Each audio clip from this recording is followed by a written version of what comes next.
जय माता दी गाइस। कैसे हैं आप लोग बिल्कुल ठीक होंगे, खुश होंगे, अपनी ज़िंदगी में मस्त होंगे। तो मॉर्निंग के 5:30 बज गए हैं और अपने ससुराल के काम शुरू हो गए हैं। तो हमने रात में ही भिगो दिया था मूंग की दाल, क्योंकि सासू माँ को खाना है मूंग की दाल के मुंगौड़े। और पहले हम बच्चों के कपड़ों में कर देते हैं प्रेस, क्योंकि कृष्णा बाबू का है स्कूल। और होता है ना अपने यहाँ की पूरी शुरू हो गए अपने काम कि हमको क्या कैसे करना है। और मायके की मौज मस्ती गई 5 ही 6 दिन में ना, कुछ आदत सी ऐसी हो गई है कि दिमाग से हट जाता है। और जब मायके से आते हैं ना तो सब कुछ भूल जाते हैं कि हमको अपने क्या क्या काम करना है।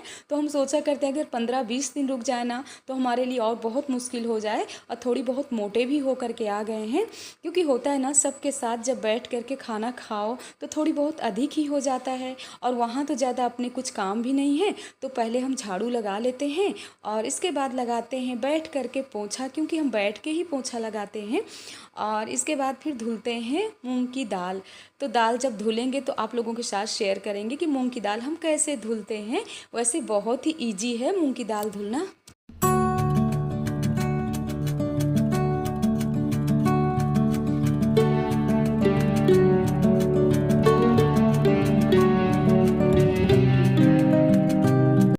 सो गाइस देख सकते हैं मूंग की दाल ना हम ऐसे धुलते हैं, कटोरे में पानी करते जाते हैं और दाल को मसलते जाते हैं ना, तो आराम से इसके छिलके निकल जाते हैं। अब दाल को पीस करके हम रख देते हैं और नहाने के बाद करते हैं भगवान जी की पूजा। तो पूजा हमने कर लिया और आज आप लोगों के साथ पूजा पाठ हमने नहीं शेयर किया, क्योंकि हमको जाना है, बहुत ही जल्दी है। तो प्रसाद कृष्णा भी खा रहे हैं, हम भी ले लेते हैं। अब चलते हैं अपनी किचन में, तो जल्दी इनको बना देते हैं नाश्ता। नाश्ते में क्या है, इनको बना देते हैं मैंगो शेक बना देते हैं। और टिफ़िन में देखो क्या ले जाते हैं, वैसे कह रहे हैं कि हमको कद्दू की सब्ज़ी, इनको कद्दू की सब्ज़ी भिंडी की सब्ज़ी बहुत ही पसंद है। तो होता है ना मॉर्निंग में देखिए जल्दी जगने के कितने काम अच्छे से हो जाते हैं। पूजा पाठ, अपना झाड़ू पोंछा सब हो गया और बैठ करके हमेशा हम सब्ज़ी काटते हैं। विंडो वगैरह यहाँ की खोल लेते हैं ना, तो इतनी अच्छी हवा आती रहती है और बैठ करके ना सब्ज़ी काटने में बहुत ही अच्छा लगता है। तो जल्दी बना लेते हैं कद्दू की सब्ज़ी। तो यहाँ पर देख सकते हैं हमने तेल डाल दिया और इसके बाद करी पत्ता डालेंगे, मिर्चा डालेंगे, मेथी डालेंगे। कभी भी आप कद्दू की सब्ज़ी बनाइए तो ऐसे ही बनाइए, करी पत्ता डाल करके बनाइए ना, तो बहुत ही टेस्टी बनती है। अब एक तरफ हमारी सब्ज़ी पक रही है, अब बना लेते हैं थोड़ी सी मुंगौड़े। तो इनको भी नाश्ता करा देते हैं और दाल फेंट करके रख देंगे। सासू माँ तो 9:30 या 10 बजे तक ही नाश्ता करेंगी। तो दाल को हम अच्छे से फेंट लेंगे।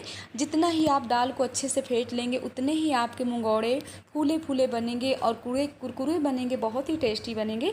तो देख सकते हैं यहाँ पर हम मुंगौड़े बना रहे हैं, तो आप लोग भी आ जाइए। चाय भी बन गई है, मुंगौड़े भी बन रहे हैं। और इसके बाद आज हमको बनाना है कढ़ी। तो इसी कढ़ैया में मुंगौड़े बनाने के बाद थोड़ी सी बेसन फेंट करके पकौड़ी बना लेंगे। और इसके बाद देखिए यहाँ पर हमने पूरी कढ़ी बनाने की तैयारी कर लिया है। तो होता है ना एक पंथ दो काम हो जाते हैं। तो ये गर्मा गर्म मुंगौड़े सबको दे देते हैं और देख सकते हैं कितने छोटे छोटे मुंगौड़े बने हुए हैं। और यहाँ पर अब डाल दिए हैं करी पत्ता, मेथी, हींग। अब बना लेते हैं कढ़ी। तो अच्छे से जब मेथी और हींग पूरी तरह से ब्राउन हो जाए तभी इसमें आप हल्दी पाउडर और जो भी आपको मसाला डालना है, मसाला वैसे कढ़ी में हम ज़्यादा कुछ भी नहीं डालते हैं। अब डाल देंगे हम दही। और यहाँ पर हमारा चावल भी पक कर के तैयार है, कद्दू की सब्ज़ी भी बनी रखी हुई है। और भगवान जी को थोड़ी सी पकौड़ी का भोग भी लगा देते हैं बिना प्याज वाली। और इसके बाद फिर आते हैं किचन में। तो मनु का कहना है कि मम्मा थोड़ी सी हमारे लिए बना दो पास्ता, क्योंकि वो मुंगौड़े नहीं खाते, उनको नहीं पसंद है। तो सबकी अलग अलग यहाँ पर फरमाइशें रहती हैं और हमको भी अच्छा लगता है कि जिसमें बच्चे खुश रहें वही सब बनाना चाहिए। वैसे हमारी बहनें कहती हैं कि आप बहुत ही फालतू की चीज़ें अपने बच्चों को खिलाती हैं, लेकिन क्या कर सकते हैं, आजकल के बच्चे ना दाल चावल रोटी ये बिल्कुल खाना ही नहीं मांगते। अगर दाल चावल रोटी ये सब बना दो ना तो उनको यही कहना रहेगा कि हमको बिल्कुल भूख नहीं है। और वैसे भी हमारी बहनें बहुत ही प्यारे प्यारे आप लोग कमेंट करते हो, मन खुश हो जाता है। लेकिन मायके के ब्लॉग रहते हैं ना तो बहुत ही अच्छे व्यूज़ आते हैं। तो क्या हमेशा हम मायके में ही रुक जाएं? आप लोग कमेंट में ज़रूर बताइएगा। लेकिन हम नहीं, मायके में नहीं रुकना चाहते, अपना ससुराल भी हमको बहुत प्यारा है। ऐसा कुछ नहीं कि व्यूज़ के लिए हम मायके में रुक जाएं। वैसे बहुत ही जल्दी हम जाने वाले हैं। तो यहाँ पर दोपहर के लिए इन लोगों के लिए दाल भी बना देते हैं, क्योंकि न तो ये कढ़ी खाएँगे ना तो ये खाएँगे कद्दू की सब्ज़ी। और मनु तो बस दाल रोटी दोपहर में खाएंगे, तो बहुत से आइटम हमको सोचना पड़ता है बनाने के लिए। देख सकते हैं पूरी किचन कैसे मैसी मैसी दिख रही है। तो ये आने के बाद ही हम साफ़ करेंगे। और हम कहाँ जा रहे हैं? हम जा रहे हैं सिद्धार्थी माता मंदिर, क्योंकि गुरुजी को ले जाते हैं सत्तू चना सब दे करके आते हैं, क्योंकि सत्तू ना ज़्यादा समय तक हम नहीं रख सकते हैं।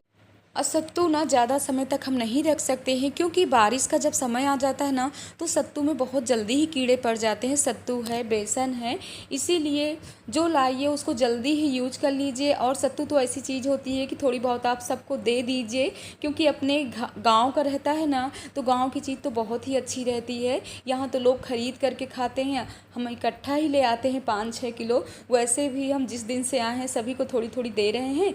और गुरुजी को ना हमारे सत्तू बहुत ही पसंद आता है कि बिटिया वहाँ से ले आया करो, इसीलिए हम सोच रहे हैं आज जल्दी ही ले करके जाते हैं। गुरुजी भी खुश हो जाएंगे। तो कुछ बर्तन पड़े हुए हैं नाश्ते के, तो इनको भी साफ़ करके रख लेते हैं। और इसके बाद माता रानी के आप लोगों को भी दर्शन कराते हैं। और जिन बहनों ने इतने प्यारे प्यारे कमेंट किया है, उन लोगों के लिए आज हम प्रार्थना करेंगे और माँ भगवती के दर्शन कराएंगे। तो हम चल रहे हैं, चाय अपनी छान लेते हैं।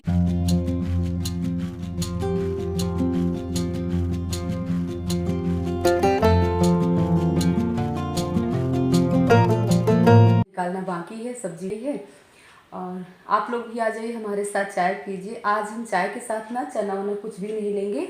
और लक्ष्मी की मम्मी को भी दे दिया लैया वैया जो तले थे, क्योंकि मंदिर जाना है ना, तो सिर्फ चाय पी करके जाएंगे। और एक चाय हमको वहाँ मंदिर में गुरुजी भी पिलाएंगे, क्योंकि हमको ना 9:30 बजे तक मंदिर जाना है। तो सुबह ना इतनी जल्दी जल्दी में तो काम क्या, किचन में बस पूड़ियाँ बस सब निकालना बाकी है। और कृष्णा कह रहे हैं अभी नहीं खाना खाएंगे, थोड़ी देर में खाएंगे। डाल देते हैं। क्या हुआ भैया, क्यों आवाज लगा रहे हो? क्या हुआ? कौन भैया, किसको आवाज लगा रहे हो? कौन? अरे नीचे कोई बुला रहा है भैया, कृष्णा को भेज दीजिए। एक तो ना ये नीचे ऊपर के चक्कर में ना हमारी सुबह से हालत खराब हो जाती। कृष्णा को भेजिए और उसका नाश्ता भी तैयार भेजिए। नीचे देखो कोई बुला रहा है, जरा सुनो। तो दाल भी हमारी पक गई। और मनु को ना दोपहर में दाल रोटी उसको बहुत पसंद है, कृष्णा को कद्दू की सब्ज़ी बहुत पसंद है। तो जल्दी इनको बना करके खिला देते हैं। इसके सो गाइज हम अब निकल लिए हैं माँ भगवती के दर्शन के लिए। बहुत ही मुश्किल से निकल पाए हैं। और जब मीना नहीं रहती है ना, तो हमारे लिए और बहुत भाग दौड़ हो जाती है, ऊपर नीचे के बहुत काम हो जाते हैं, बहुत ही मुश्किल हो जाता है हमारे लिए निकलना। तो हम आ गए हैं और आप लोगों को माँ भगवती के दर्शन कराते हैं। और संध्या जी आप बिल्कुल ना परेशान हुए, आपका बेटा बहुत ही जल्दी स्वस्थ हो जाएगा। आप वहीं बैठे बैठे ही श्री श्री सिद्धार्थी माता का नाम ले करके आप प्रार्थना करिए, माँ भगवती जल्दी ही बच्चे को स्वस्थ कर देंगी। हम तो जो ऐसी बातें सुन लेते हैं ना किसी के बच्चे के विषय में, तो हम बहुत ही टेंशन में आ जाते हैं। और आज आपका कमेंट पढ़ करके ना मतलब बहुत ही मन दुखी हुआ, इसीलिए हम माँ भगवती के दर्शन के लिए आए। तो आप लोग भी यहाँ की भी प्रसाद की चाय पीजिए। और ये सभी लोग आप लोगों से जय माता दी बोल रहे हैं। और हमारे उसमें रूबी दीक्षित जी, अमन जी, मंजू जी, सेजल जी, श्वेता जी, आप लोग बहुत ही प्यारे प्यारे कमेंट करते हो। माँ भगवती के मंदिर में बैठ कर के आप लोगों के लिए माँ भगवती से प्रार्थना करते हैं कि जो भी आपकी मन की इच्छाएं हैं सब पूरी करें। जैसे माँ भगवती हमारी सुनती हैं वैसे सबकी सुने। और कोई मतलब इस दुनिया में कोई किसी चीज़ से परेशान न रहे। माँ भगवती सबकी रक्षा करिए, सबको स्वस्थ करिए। और हम सब के लिए प्रार्थना करते हैं, तो माँ भगवती हमारी तो कभी न कभी सुनेंगी ही, और वैसे भी सुनती ही हैं। हम खुश हैं, आप लोग खुश हो, बस माँ से यही प्रार्थना रहती है। तो यहाँ से अब हम निकल रहे हैं। इतनी तेज़ धूप है कि छाता भी काम नहीं कर रहा है, एकदम से जुबान लड़खड़ा रही है। और कृष्णा का बार बार फ़ोन भी आ रहा है। देखिए कोई नहीं गलियों में दिख रहा, देखिए कितना साए साए हैं। तो 12:30-1 बज रहे हैं, यहाँ पर कोई नहीं दिख रहा है। सिर्फ बच्चों की छुट्टी हुई है वही लोग दिख रहे हैं, स्कूली बच्चे दिख रहे हैं। लेकिन माँ भगवती की कृपा है, बिल्कुल प्यास नहीं लगी हुई है। और नहर के इस पार हम आ गए हैं, सिर्फ स्कूली बच्चे दिख रहे हैं, एकदम से रास्ते में कोई नहीं दिख रहा है। और इतनी तेज़ धूप है कि छाता भी काम नहीं कर रहा। घर आने के बाद ना 4 गिलास पानी पिए, इतनी तेज़ धूप लग गई थी और इतनी प्यास लगी थी कि घड़े का पानी ना 4 गिलास पी करके गुरु जी ने जो पेड़ा दिया था प्रसाद में ना उसको भी खा लिए। और यहाँ पर सासू माँ घोल रही हैं, सत्तू का शरबत घोल रही हैं, तो बच्चों को दे रही हैं। आप लोग भी आ जाइए, सत्तू का शरबत पीजिए। कृष्णा चलो स्कूल चलना होने, तो फिर हम नहीं जाएंगे। आप देख सकते हैं माँ भगवती की ही कृपा है कि धूप में वहाँ से आने के बाद पैदल और हमको कृष्णा के स्कूल भी जाना पड़ा, लेकिन यहाँ के लिए हमको ई रिक्शा मिल गया है। तो इनका ना कुछ ज़रूरी काम था, प्रिंसिपल मैम से कुछ बात करनी थी, तो आ गए हम स्कूल। और स्कूल में का नज़ारा दिखा रहे हैं कि ऊपर नीचे यहाँ भी भाग दौड़ करना पड़ गया। तो सो गाइस जी, स्कूल से आने के बाद कुछ समय तक हम घर में रहें और इसके बाद हमको रजनीखंड आना पड़ गया। यहाँ जो रहते हैं ना, तो कुछ ज़रूरी काम था। तो देख सकते हैं ये भी माँ भगवती का ही मकान, और ये हमारे साथ ही आई हुई थी। रश्मिखंड से रजनीखंड तक हम लोग सब लोग पैदल ही आए थे। तो ये होता है माँ भगवती की कृपा है कि इतना दौड़ भाग हम कर लेते हैं, और इतनी धूप में, गर्मी में। तो अब मिलते हैं आप लोगों से घर में। काफ़ी टाइम हो गया था, 7:30 बज गए थे। तो यहाँ पर हम आ गए हैं। हमारी सासू माँ की कई लोग, मतलब मिलने जुलने वाले लोग आ गए थे। तो यहीं पर वो पूछ रहे हैं कि कहाँ गए थे, तो हम बोल रहे हैं आज हम पूरा दिन ऐसे भाग दौड़ में रहें। तो आज का ब्लॉग कैसा लगा आप लोग कमेंट द्वारा ज़रूर बताइएगा, और ऐसे प्यार देते रहिए। जय माता दी गाइस।